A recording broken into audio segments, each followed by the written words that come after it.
The Keynesian perspective on market forces. Ever since the birth of Keynesian economics in the 1930s, controversy has simmered over the extent to which government should play an active role in managing the economy. In the aftermath of the human devastation and misery of the Great Depression, many people, including many economists, became more aware of vulnerabilities within the market-oriented economic system. Some supporters of Keynesian economics advocated a high degree of government planning in all parts of the economy. However, Keynes himself was careful to separate the issue of aggregate demand from the issue of how well individual markets worked. He argued that individual markets for goods and services were appropriate and useful, but that sometimes that level of aggregate demand was just too low.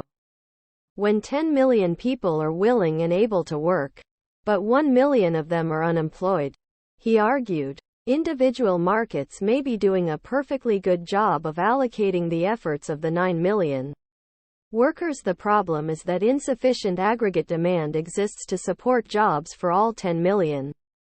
Thus, he believed that, while government should ensure that overall level of aggregate demand is sufficient for an economy to reach full employment, this task did not imply that the government should attempt to set prices and wages throughout the economy, nor to take over and manage large corporations or entire industries directly.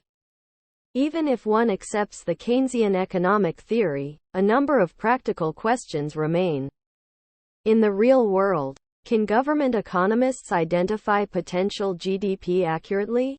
Is a desired increase in aggregate demand better accomplished by a tax cut or by an increase in government spending?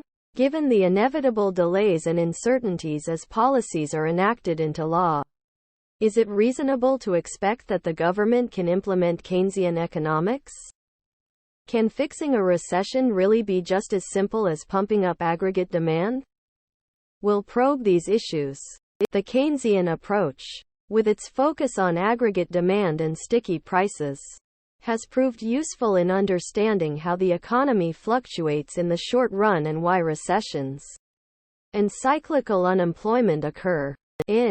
We will consider some of the shortcomings of the Keynesian approach and why it is not especially well suited for long-run macroeconomic analysis.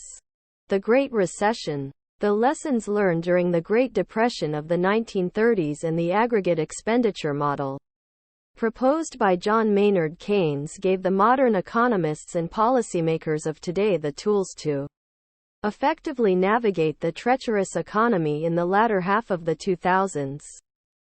In How the Great Recession Was Brought to an End, Alan S.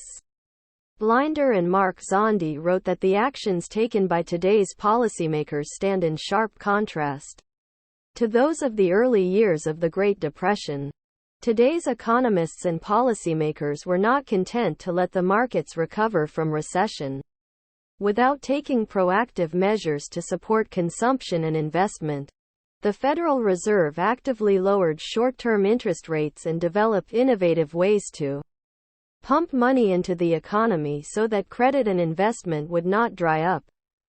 Both Presidents Bush and Obama and Congress implemented a variety of programs ranging from tax rebates to cash for clunkers to the Troubled Asset Relief Program to stimulate and stabilize household consumption and encourage investment.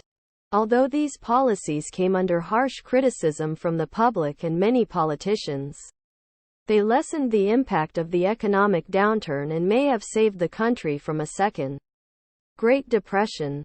Key concepts and summary. The Keynesian prescription for stabilizing the economy implies government intervention at the macroeconomic level, increasing aggregate demand when private demand falls and decreasing aggregate demand when private demand rises. This does not imply that the government should be passing laws or regulations that set prices and quantities in microeconomic markets. Thank you for watching BookTube channel.